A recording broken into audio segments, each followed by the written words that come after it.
Good morning, students. Class 9th, Chapter 2, democratic politics. बेटा ये आपकी डेमोक्रेटिक पॉलिटिक्स का जो आपके सिलेबस में जो सिलेबस आ रहा है इस बार, क्योंकि कुछ सिलेबस कोविड-19 की वजह से 30% सिलेबस रिड्यूस कर दिया गया है। तो आपका डेमोक्रेटिक पॉलिटिक्स का जो सेकंड चैप्टर है वो है कॉन्स्टिट्यूशनल डिज़ाइन। कॉन्स्टिट्यूशनल डिज़ाइन में हम कौन कौन से टॉपिक डिस्कस करेंगे? कॉन्स्टिट्यूशनल डिज़ाइन में हम डिस्कस करेंगे ये बेसिकली ये 3 topics. The first one is a why do we need a constitution, second one is the making of the Indian constitution and the last one is the guiding values of the Indian constitution. अब हम ये discuss करने जा रहे हैं, हमारा first topic वो है why do we need a constitution, यानी कि हमें संविधान की ज़रूरत क्यों है। Why do we need a constitution, सबसे पहले मैं आपको ये बता दूं कि हमें संविधान की ज़रूरत क्या है, ये आप समझ लीजिए। कॉन्स्टिट्यूशन क्या है? पहले सवाल ये उठता है कि व्हाट इज़ कॉन्स्टिट्यूशन। ये एक रिटन, ये क्या है, एक डॉक्यूमेंट है जिसमें रूल्स लॉज लिखे हुए हैं, रिटन फॉर्म में है, जिसके अकॉर्डिंग किसी भी देश को गवर्न किया जाता है, किसी भी देश की गवर्नमेंट काम करती है। That is constitution. The South African example is a good way to understand why we need a constitution and why do constitution do। हम ये समझने के लिए कि कॉन्स्टिट्यूशन की हमें ज़रूरत क्या है, क्यों है, और कॉन्स्टिट्यूशन क्या क्या काम करता है, यानी कॉन्स्टिट्यूशन की क्या इम्पोर्टेंस है, क्यों हमारे लिए इसकी इतनी अहमियत है। इस चीज़ को हम साउथ अफ्रीका से समझ सकते हैं। यानी कि अगर हम साउथ अफ्रीका को देखें तो हमें ये बात बिल्कुल क्लियरली समझ में आ जाएगी कि कॉन्स्टिट्यूशन की ज़रूरत हमें क्यों है। The operation and the oppressed in this way in this new democracy we planning to live together as equal. हम जब डेमोक्रेसी की बात करते हैं तो डेमोक्रेसी में क्या है, डेमोक्रेसी में इस चीज़ पर जोर दिया जाता है कि जितने भी लोग सोसाइटी में रहते हैं, जैसे एक समाज में जो भी लोग रहते हैं कंट्री में, वो सब इक्वल हैं और उन सबको एक प्लानिंग के थ्रू अपनी ज़िंदगी गुजारेंगे। प्लानिंग के थ्रू ज़िंदगी गुजारने का मतलब ये है कि वो एक सिस्टम को फॉलो करेंगे। It was not going to be easy for them to trust each other. जब हम एक समाज में रहते हैं तो हमारे लिए इतना आसान नहीं होता कि हम एक दूसरे पर विश्वास कर सकें, लेकिन जब हम सोसाइटी में रहते हैं तो हम एक दूसरे के सहारे के बिना सर्वाइव भी नहीं कर सकते, क्योंकि सोसाइटी का मतलब ये है कि इंसान को एक दूसरे की ज़रूरत है और वो एक दूसरे के सहारे के साथ ही आगे बढ़ेगा। क्योंकि in order when we live a society we need the other people in order to survive and we are depend on each other in order to survival. They had their fear, they wanted to safeguard their interest. तो लोगों को एक तरह का ही डर होता है कि उनका जो इंटरेस्ट है कहीं वो डिस्टर्ब ना हो जाए। तो हर इंसान अपने जो उसका इंटरेस्ट है उसको सेफगार्ड करना चाहता है। The black majority was keen to ensure that the democratic principle of majority rule was not compromised। तो साउथ अफ्रीका में जब, क्योंकि जो लोग होते हैं उनकी जो कलर है, अगर हम कलर के हिसाब से बात करें तो ब्लैक होता है, इसलिए उनके लिए वर्ड यूज़ किया गया है black majority. was keen to ensure that the majority principle of majority was not compromised। कि जो भी डेमोक्रेसी, जो ब्लैक मेजॉरिटी पीपल थी, वहाँ पर ब्लैक लोगों की जो एक मेजॉरिटी ग्रुप था, उसने ये कहा, क्या कहा कि जो भी मेजॉरिटी के जो भी डेमोक्रेटिक प्रिंसिपल हैं, रूल वाज नॉट कॉम्प्रोमाइज। तो इसमें अगर जो भी सिस्टम है वो इन प्रिंसिपल के साथ काम करेगा, डेमोक्रेटिक प्रिंसिपल के साथ, अदरवाइज़ हम इनके साथ यानी कि डेमोक्रेटिक प्रिंसिपल के साथ कॉम्प्रोमाइज़ नहीं करेंगे। यानी कि अगर गवर्नमेंट डेमोक्रेटिक प्रिंसिपल को फॉलो नहीं करेगी और उसके अकॉर्डिंग काम नहीं करेगी तो इन लोगों ने कहा कि हम गवर्नमेंट को फॉलो नहीं करेंगे।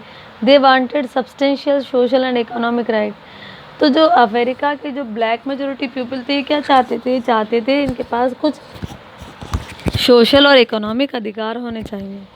The white minority was keen to protect its privilege and property. लेकिन जो वाइट स्किन पीपल थे, जो वाइट माइनॉरिटी, मेजोरिटी में तो कौन थे, dark skin black skin people, और माइनॉरिटी में थे वाइट स्किन पीपल, इनको क्या लगा कि जिनकी जो भी प्रिविलेज जो सहूलतें इन्हें मिली हुई हैं और जो प्रॉपर्टी वगैरह है इनके पास, इन्हें उसको बचाना है। मतलब ये है कि दोनों ही लोग अपने अपने स्तर पर अपने लिए लड़ रहे थे। लेकिन जो ब्लैक स्किन पीपल थे उनकी जो डिमांड थी वो बिल्कुल जायज़ थी, क्योंकि उनके साथ एक तरह से मैं कहूँगी कि एक्सप्लॉयटेशन होता आ रहा था, और वो जिन चीज़ों की डिमांड कर रहे थे वो उसके हकदार थे। After long negotiation both parties agree to compromise. एक लंबे इंतज़ार के बाद, एक लंबे वक्त गुजरने के बाद दोनों ही लोग यानी कि ब्लैक स्किन पीपल और डार्क स्किन पीपल दोनों आकर कहीं ना कहीं उन्होंने कॉम्प्रोमाइज़ किया। The white agree to the principle of majority. जो वाइट पीपल थे उन्होंने मेजोरिटी प्रिंसिपल को वो मान गए। मेजोरिटी रूल उन्होंने क्या कहा कि ठीक है, जो मेजोरिटी है वही रूल करेगी, and the that of 1 person 1 vote. और ये जो कॉन्सेप्ट है 1 पर्सन 1 वोट वाला, इसको फॉलो किया जाएगा। They also agree to accept some basic right for the poor and workers.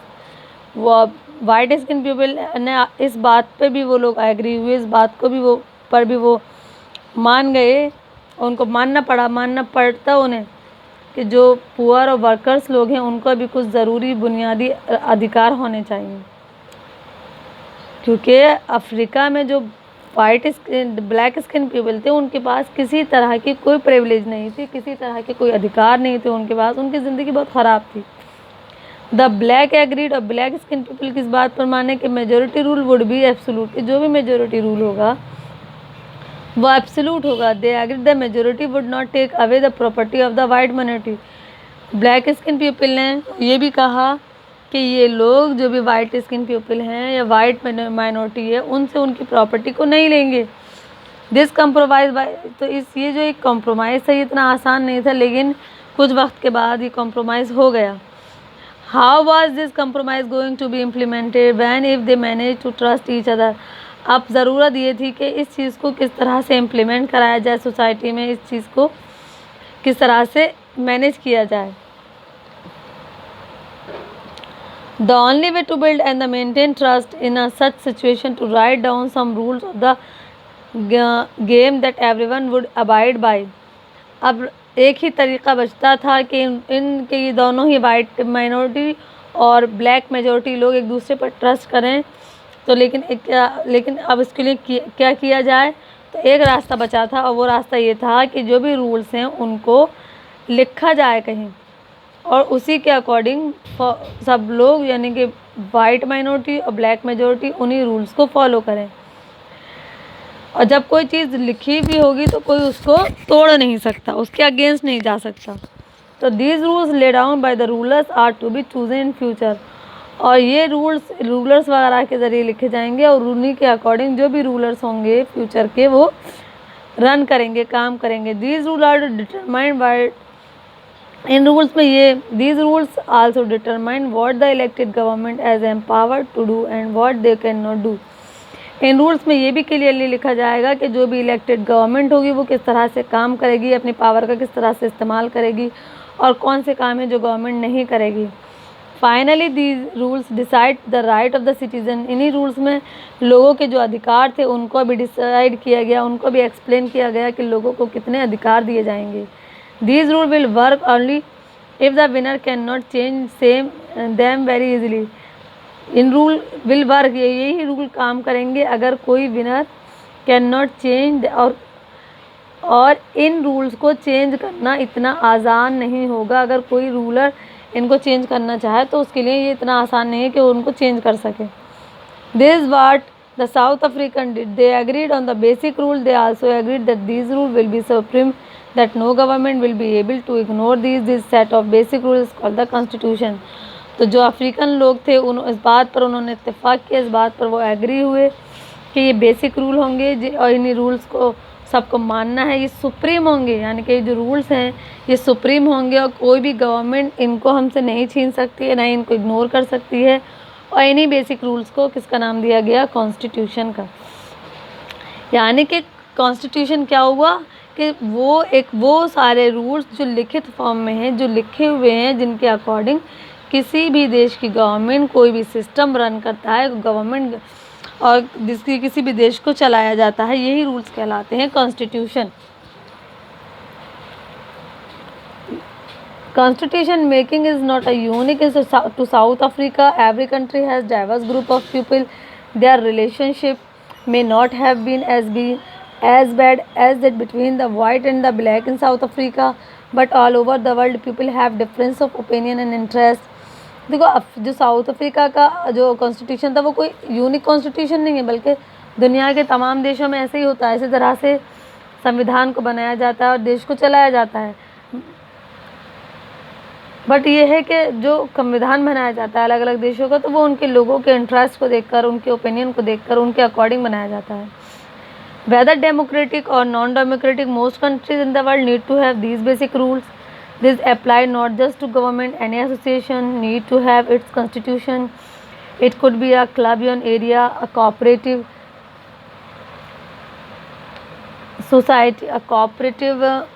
society or a political party that they all need a constitution.